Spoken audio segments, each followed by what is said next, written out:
सर्वसामान्यांचा बुलंद आवाज बीजी 24 तास. हे काम नव्हे, जबाबदारी आमची.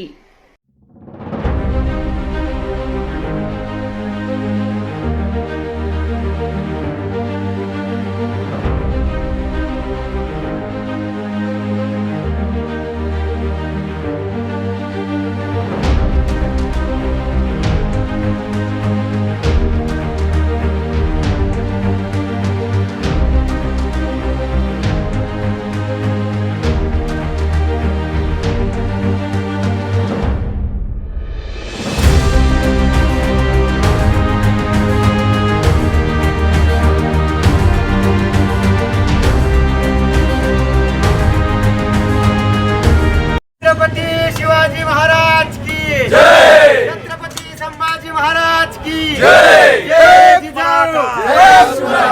मराठा, लाख मराठा, एक मराठा, लाख मराठा. हम तुम्हारे साथ हैं. जरांगे पाटील आगे बढ़ो. हम तुम्हारे साथ हैं. एक मराठा, लाख मराठा, एक मराठा, लाख मराठा. नमस्कार, बीजी 24 तासमध्ये आपले सर्वांचे स्वागत आहे. आपण पाहू शकता मी आता कर्जत तालुक्यातील कर्जत शहरामध्ये आहे आणि कर्जत शहरामध्ये मराठा आरक्षणाच्या संदर्भामध्ये मराठा समाजाकडनं साखळी उपोषण सुरू आहे आणि आजचा 5वा दिवस आहे. त्याच पार्श्वभूमीवरती आपले एक मराठा समाजाचे कार्यकर्ते आहेत आणि कार्यकर्ते म्हणण्यापेक्षा समाजसेवक आहेत. त्यांनी कर्जतमध्ये 18 वेळा आमरण उपोषण केलेले आणि त्यांचं आमरण उपोषण सक्सेस झालेले. त्याच पार्श्वभूमीवर ते इथे उपोषणासाठी बसणार होते, पण काही साखळी उपोषण असल्यामुळे त्यांनी माघार घेतली, कारण ते नेहमी आमरण उपोषण करतात.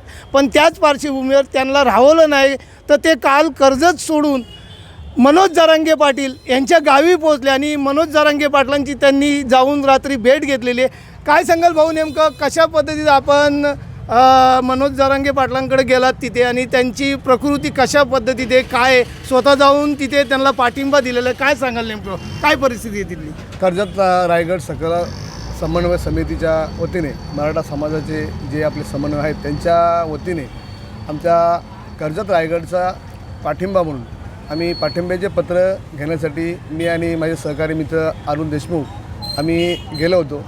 जाता वेळेस म्हणजे एखाद्या व्यक्तीला मनापासून कुठलं कार्य करत असेल तर त्याला यश संपादन होतं. त्याप्रमाणे त्या दिवशी महाराष्ट्र बंद होता, याची आम्हाला कल्पना नव्हती. परंतु आम्ही ज्यावेळेस गाडीचं तिकीट बुकिंग केलं तेव्हा लक्षात आलं आणि त्यावेळेस ते बुकिंगवालाच सांगत होतं की जाऊ नका, तिथे महाराष्ट्र बंद आहे. तर आम्ही त्यांना सांगितलं की आम्ही जरांगे साहेबांना भेट घेण्यासाठी चाललो आहे आणि आम्हाला पाठिंब्याचं पत्र द्यायचं. तेव्हा आम्हाला पुढं काय व्हायचं तर होईल, पण आम्ही आता निश्चय केला आहे आम्ही जरांगे साहेबांपर्यंत पोहोचणार. त्या उद्देशाने आम्ही गेलो आणि खरोखर आश्चर्य म्हणजे की आम्हाला कल्याणहून आम्ही लक्झरीने गेलो. ते कल्याणहून पासून ते जरांगे साहेबांच्या उपोषणस्थळी जाण्यापर्यंत आम्हाला व्यवस्थित सगळी सोय झाली. मग एक चमत्कार म्हणावा, कारण तिथे आम्ही गेलो तर वस्तुस्थिती अशी होती की खूप मोठ्या प्रमाणामध्ये रास्ता रोको होता आणि सगळे आपले मराठी समाजाचे बांधव जरांगे पाटलांना पाठिंब्यासाठी रस्त्यावर उतरले होते. परंतु आम्हाला कुणी असा आडवा आला नाही आणि आम्हाला सरकारी पोलीस यंत्रणेचे काही तिथे अधिकारी होते, त्यांनी तिथे आम्हाला सोडवले. आणि आश्चर्य अजून महत्त्वाचं म्हणजे की इथे आता जसं आपल्या कर्जत तालुक्यामध्ये जे मराठा आपल्या समाजाचे जेवढे समन्वय आहेत म्हणजे कार्यकर्ते आहेत, त्यांनी जसे आपल्या राजकारणाच्या चपला बाहेर ठेवल्यात आणि या आरक्षणामध्ये मोठ्या प्रमाणात भाग घेतला आहे, त्याचप्रमाणे त्या विभागामध्ये तसंच परिस्थिती आहे की आमचे एक जुने मित्र होते, त्यांना आम्ही फोन केला, त्यांनी तात्काळ लगेच गाडीची व्यवस्था केली, आम्हाला तिथपर्यंत पोहोचवले आणि मग तिथे आम्ही म्हणजे परिस्थिती बघितली. तर जाताना आम्हाला ज्या ज्या ठिकाणी गाव लागलं, नाका लागला, शहर लागला, ते जालना औरंगाबादमधून मध्ये उतरून आम्ही गेलो तर बऱ्याचशा गावामध्ये गावबंदीचे फलक होते आणि प्रत्येक गावामध्ये अनेक ठिकाणी प्राणांतिक उपोषणासाठी अनेक मराठाचे कार्यकर्ते समाजाचे कार्यकर्ते उपोषण करत होते.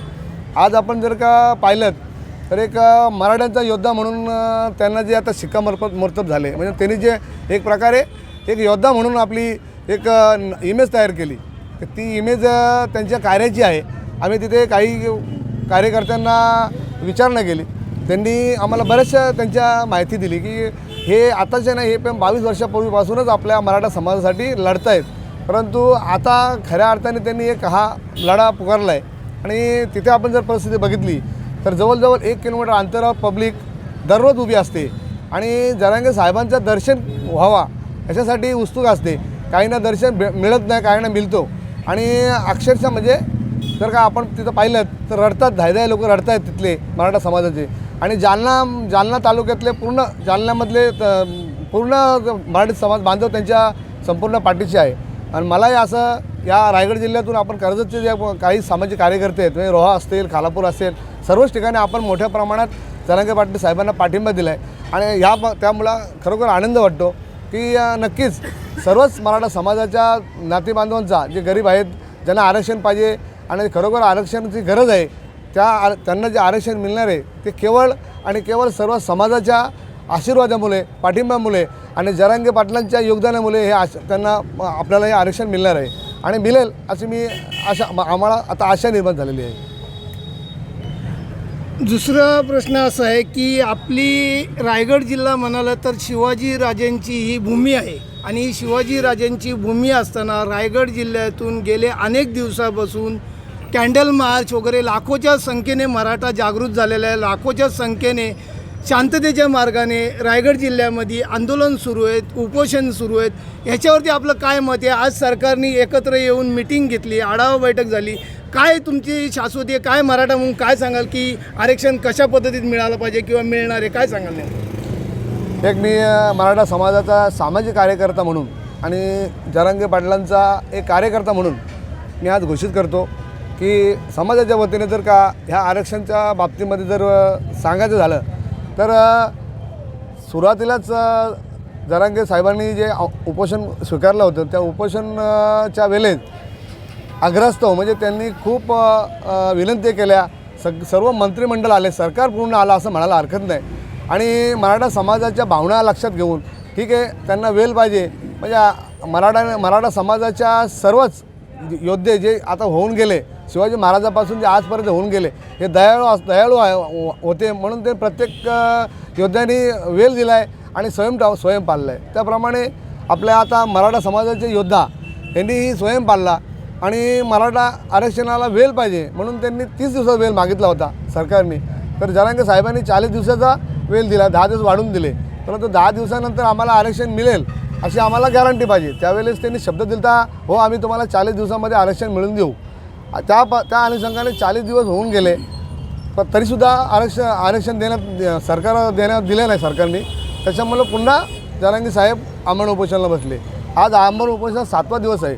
त्या अनुषंगाने 7व्या दिवशी म्हणजे गेले 40 आणि आताचे 47 दिवसाच्या नंतर सरकारला जाग आले असं म्हणायला हरकत नाही किंवा दया आले असं म्हणायला हरकत नाही की आता हा योद्धा शहीद होतोय की काय आणि पण मांडलं आहे शहीद झालो तरी चालेल पण मराठ्यांना आरक्षण देणार. ह्यांनी काय दया आली ना म्हणा किंवा त्यांना भीती वाटली जर ह्यांचं काय बरं वाईट झालं तर राज्यामध्ये काय होऊ शकतं हे त्यांना अंदाज आला म्हणून त्यांनी सर्वपक्षीय बैठक लावली. आज या बैठकीचं आपण स्वरूप जर बघितलं तर आपण ते आदेश म्हणजे जरांगे पाटील साहेबांना आपण उपोषण मागे घ्या म्हणजे पुन्हा त्यांनी वेळ मागितलं आहे. खऱ्या अर्थाने जर आपण जर विचार केला तर सरकारमध्ये चाललं आहे काय म्हणजे आताच्या सरकारमध्ये चाललं आहे काय. आता जर का आता मिटिंग जर सर्वपक्षीय मिटिंग घेतली आणि त्या मिटिंगमध्ये सर्व पक्षाचे नेते उपस्थित होते परंतु त्या मिटिंगमध्ये जे मागे घेण्याचे जे काही अटी केल्या त्याच्यामध्ये स्पष्ट मराठी बांधवांनी याची दखल घेतली पाहिजे आणि खरोखर आता पेटून उठलंच पाहिजे. कारण सरकार असं म्हणतं आहे की बऱ्याच ठिकाणी आंदोलनाला गालबोट लागलं आणि काही वेगळ्या प्रकारच्या घटना घडल्या त्याच्यावर आम्ही नाराज आहोत म्हणजे आम्ही नाराजी व्यक्त करतो. तुम्ही नाराजी व्यक्त करण्याच्या अगोदर पहिले विचार करायला पाहिजे सरकारमध्ये आपण आहात आपण 40 दिवसाचा वेळ दिला 40 दिवस आपण दिलं नाही आणि मग मराठा काय गप्प बसणार का.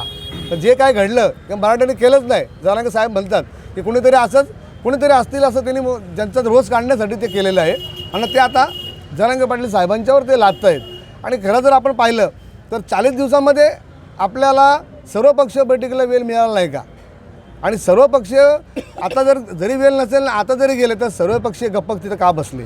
जर का सरकार असं म्हणतं आहे की आम्हाला अजून वेळ द्या कायद्यात बसणारा तुम्ही आरक्षण देणार आहेत या अनुषंगाने मी सरकारला प्रश्न विचारतो की याच्या आधी आपण अनेक कायदे बनवले घटना दुरुस्त केल्या रातोरात आपण काही करू शकला असतात. मग ह्या मराठा आरक्षणासाठी आपण घटना दुरुस्ती का करत नाही, म्हणजे ह्याच्यामागं आपल्याला काहीतरी स्वार्थ आहे. आणि मग आता जर का सर्वपक्षीय बैठक लावली, त्या बैठकीला जर एकीकडे पक्षाचा नेता, सर्व पक्षाचा नेता, एक पक्षाचा नेता सरकारच्या विरोधात बोलतो आणि तोच दुसरा त्याचाच कार्यकर्ता किंवा तिथं प्रतिनिधी जाऊन तिथं मिटिंगला, तिथं सर्वपक्षीय बैठकीला सामील होतो आणि मग तिथं काहीच बोलत नाही. खऱ्या अर्थाने जर आपण आता विचार केला तर ही अस्तित्वाची लढाई झालेली आहे सर्वच राजकीय पक्षांची. कारण आता जर का मराठ्यांना आरक्षण दिलं तर ह्यांचं कुठेही तुल्यबळ होणार नाही आणि ह्यांचं कुठं नाव राहणार नाही, या भीतीने आता हे एक झालेले आहेत. आणि एक व्हा तुम्ही, एक व्हायला आम्हाला आनंद आहे. परंतु आपण मराठा आहेत आणि मराठ्यांना आरक्षण देण्यासाठी आपण एकत्र आलो. तर आपण जसं आता काल परवा एक बौद्ध समाजाचा सरपंच, काहीतरी गौतम दनवे काय असं तरी नाव आहे त्याचे, त्याने बिचाराने आपल्या सरपंच पदाचा राजीनामा दिला. त्याला काय आवश्यकता आहे, त्याला कुठं आरक्षण पाहिजे, पण त्याने राजीनामा दिला. मग मराठा समाजाचे आता सर्वपक्षीय, जसं आम्ही आता कार्यकर्ते सगळेच पक्षाचं चप्पल बाहेर ठेवून मराठा समाजासाठी झटतोय, आंदोलन करतोय आणि जरांगे पाटील आपल्या कुटुंबाला पणाला लावून आज मराठासाठी आंदोलन करतोय. तर त्या आंदोलनाला पाठिंबा सर्व पक्षांनी दिलं आहे. आज मी माझ्या कर्जत तालुक्याच्या सकल मराठा समाजाच्या कार्यकर्त्यांचं अभिनंदन करतो की त्यांनी सर्वांनीच आपल्या राजकीय चपला बाहेर ठेवल्यात आणि इथे कस लावला आहे. आजचा 7वा दिवस आहे, 5वा दिवस आहे काहीतरी, 5व्या दिवसी सुद्धा दररोज इथं सतरंजी उचलत आहे, म्हणजे काम कसून आहे तिथे. हां, तर मराठा आरक्षणासाठीच आम्ही करतो आहे. मला ह्याच्याबद्दल खेद वाटतो की आता सर्वपक्षीय बैठक तुमची झाली होती, तर त्या बैठकीमध्ये तुम्ही निर्णय घ्यायला पाहिजे होता की हो आम्हाला अजून वेळ द्या, आम्ही तुम्हाला 100% आरक्षण मिळवून देणार, सर्व पक्ष आम्ही एकत्र आलेलो आहोत. परंतु त्याच्यावर शंका कुशंका त्यांनी निर्माण केल्या. जरांगे पाटील साहेबांनी आंदोलन केलं, ते आता त्याला वेगळं वळण येते वगैरे वगैरे वगैरे जे काय आहे ते. पण ही चुकीची गोष्ट आहे. म्हणजे आता मला तर वाटतं सर्व पक्षांची आरक्षण देण्याची मानसिकता नाही.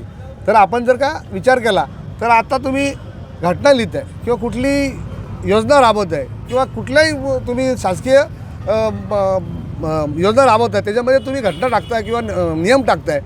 आपण जर का विचार केला तर आपण एस टी महामंडळाला 12वीपर्यंत शिक्षण घेणाऱ्या मुलीला हाफ तिकीट दिलं, आपण म्हणजे माफी तिकीट माफ केले, म्हणजे मोफत दिलेलं आहे. ती बस जाते का? त्या जी मुलगी शाळेत येते त्या गावातून त्या शाळेपर्यंत तुमची बस आहे का? मग तुम्ही मतं तुमची मिळावा, तुम्हाला निवडून यायचं आहे म्हणून तुम्ही उगाच खोट्या आश्वासन देऊन मुलींना मोफत पास, महिलांना हाफ तिकीटाला पण पहिले बसची व्यवस्था करायला पाहिजे. म्हणजे माझं सांगण्याचा उद्देश असं आहे की तुम्ही जरांगे पाटलांना जर सांगताय की आता तुम्हाला कायद्यात बसणारं टिकणारं आरक्षण तुम्हाला आम्ही देणार आहेत, तर तुमच्या ज्या योजना आहेत त्या तरी लोकांपर्यंत पोहोचणाऱ्या दिल्यात का? मग त्याची पहिले तुम्ही व्यवस्था केली पाहिजे.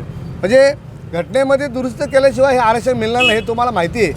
तर मग आमच्या जरांगे पाटील साहेबांना तसं तुम्ही तुमचं शिष्टमंडळ जाऊन तिथं बैठक घ्या आणि तिथं समजून सांगा की साहेब आता घटना दुरुस्ती करायची गरज आहे किंवा अधिवेशनमध्ये आम्हाला घ्यावं लागेल, काय असेल ते. आपल्याला 100% आरक्षण आम्ही देणार. आपण समाजाला आणि महत्त्वाचा वेळ मागितला आहे. जरांगे पाटील साहेब स्वतः म्हणत नाही की मी वेळ देत नाही, मी माझ्या समाजाला विचारेन आणि मग तुम्हाला वेळ देईल. मग तो व्यक्ती त्यांच्या पाठी अखंड महाराष्ट्राचा समाज त्यांच्या पाठीशी आहे. आज जर नुसता छू म्हटलं तर महाराष्ट्र पेटून जाईल. पण त्या माणसांनी जर का एवढ्या दिवस पाणी न पिता 7वा दिवस आहे, मागच्या वेळेला 17 दिवस आहे, तो एवढे स्वयं पालतात. म्हणजे तुम्ही मराठ्यांना आरक्षण देणार नाहीत हे शिक्कामोर्तब झाले आजच्या बैठकीमध्ये, असं तरी मला वाटते. मग तुम्ही कायदेतज्ञ आहात तर तुम्ही मराठ्यांना आरक्षण देणार असं तुम्ही हमीपत्र त्यांना द्यायला पाहिजे. ठीक आहे, तुम्ही 40 दिवस घेतले, 40 दिवस नाही दिलं. आता आपली पुढची नेमकी भूमिका काय असणार आहे? आता हे साखळी उपोषण शांततेत चालू आहे, रायगड जिल्हा पूर्ण शांततेत सुरू आहे. आता जर सरकारकडनं काही जर आपल्याला जर लाभ नाही मिळाला तर पुढची नेमकी भूमिका काय असणार आहे एक मराठा समाज म्हणून, काय सांगताय? काल आम्ही जिथे अंतरवाली सराड्याला गेलो तरी त्यांच्या म्हणजे जरांगे पाटील साहेबांच्या स्वयंसेवकांनी आणि त्यांच्या कार्यकर्त्यांशी चर्चा केली की आता आम्हाला पुढं काय करायचं आहे. म्हणजे आम्ही कर्जत तालुक्यामध्ये खूप मोठ्या प्रमाणामध्ये स्कॅन्डल मार्च काढलेले आहे. आमचे कार्यकर्ते रोज बसत आहेत, साखळी उपोषण चालू आहे. संपूर्ण रायगड जिल्ह्यामध्ये आम्ही मोठ्या प्रमाणात आंदोलन घेतलं. तर आम्हाला पुढचा आदेश व्हावा. तर त्यांच्या कार्यकर्त्यांनी सांगितलं की पहिला टप्पा झालेला आहे, पहिला टप्पा आपण शांततेत पूर्ण केला आहे, दुसरा टप्पा गावोगावी गावबंदी वगैरे आणि अमौन उपोषणचा टप्पा केलेला आहे. आता तिसऱ्या टप्प्यामध्ये आम्ही तुम्हाला सुचवणार आहोत की आता तिसऱ्या टप्प्यात काय करायचं. आणि जरांगे पाटील साहेबांनी स्पष्ट सांगितलेलं आहे आम्हाला अर्धवट आरक्षण नको आहे, पूर्ण आरक्षण पाहिजे. त्याच्यामध्ये सरकारने नव्हे तर सर्वपक्षीय नेते मंडळींनी ज्या आता निवडून गेले प्रतिनिधी आहेत त्यांनी आता असं सांगितलं आहे की आम्ही कुणबी समाज अध्यादेश काढतो ते पण मराठा म्हणजे मराठ्यांपुरते म्हणजे त्यांच्या मराठवाड्यापुरते. मग तिथे त्यांना म्हणजे त्यांनी आता असं सांगितलं आहे की जरांगे साहेब स्वतः बोलत आहेत की तुम्ही आमच्या मराठा समाजामध्ये फूट पाडण्याचा प्रयत्न करत आहे. मी म्हणतो आहे संपूर्ण महाराष्ट्राच्या मराठ्यांना आम्हाला कुणबी सरसकट प्रमाणपत्र पाहिजे आणि तुम्ही मराठवाड्याचं म्हणताय आम्ही अर्धवट घेणार नाही हे स्पष्ट सांगितलं असं. म्हणजे सरकारमध्ये जे आता बसलेत त्यांना आता तो प्रश्न बरोबर आहे, पण आता जे मनोज जरांगे पाटलांनी जे सांगितलं आम्ही अर्धवट घेणार नाही, त्यावरती आपला पूर्णपणे मराठा ठाम आहे का? आता तिसऱ्या टप्प्यामध्ये जरांगे साहेबांचा आदेश येईल. मला तर म्हणजे विश्वास वाटतो आहे की ते आदेश देणार आणि पुढचा आदेश प्रत्येक गावामध्ये प्राणांतिक उपोषण घ्या आणि जोपर्यंत सरकार आरक्षण देत नाही तोपर्यंत प्राणांतिक उपोषण सोडायचं नाही. जरांगे साहेबांचं तिकडं असेल आणि प्रत्येक गावोगावी प्राणांतिक उपोषण होईल. असा आदेश आला किंवा नाही आला तर आता जर का या तिसऱ्या टप्प्यामध्ये आदेश जर आला तर कर्जत तालुक्यामध्ये आम्ही ह्या तिसऱ्या टप्प्यामध्ये प्राणांतिक उपोषण करणार आणि जोपर्यंत जरांगे साहेबांची मागणी सरकार पूर्ण करत नाही तोपर्यंत आम्ही आमचं उपोषण कायम ठेवणार. तर हे होते रमेश भाऊ कदम आणि यांनी आता सांगितलं त्यांनी स्वतः जाऊन मनोज जरांगे पाटलांची भेट घेतलेली आहे, स्वतः तिथे जाऊन त्यांनी पाहणी केलेली आहे सगळ्या गोष्टी आणि ते त्यांच्या मतावरती ठाम आहेत. कारण त्यांनी आत्तापर्यंत 18 उपोषण केलेले आहेत आणि आता त्यांची भूमिका तीच आहे की तिसऱ्या टप्प्यामध्ये जर मनोज जरांगे पाटील साहेबांचा काय आदेश येईल त्याच्यावरती ठाम राहणार आहेत. माझ्यासोबत माझे सहकारी मित्र कॅमेरामनसह मी संपादक बाळू गुरव BG 24 तास कर्जत रायगड.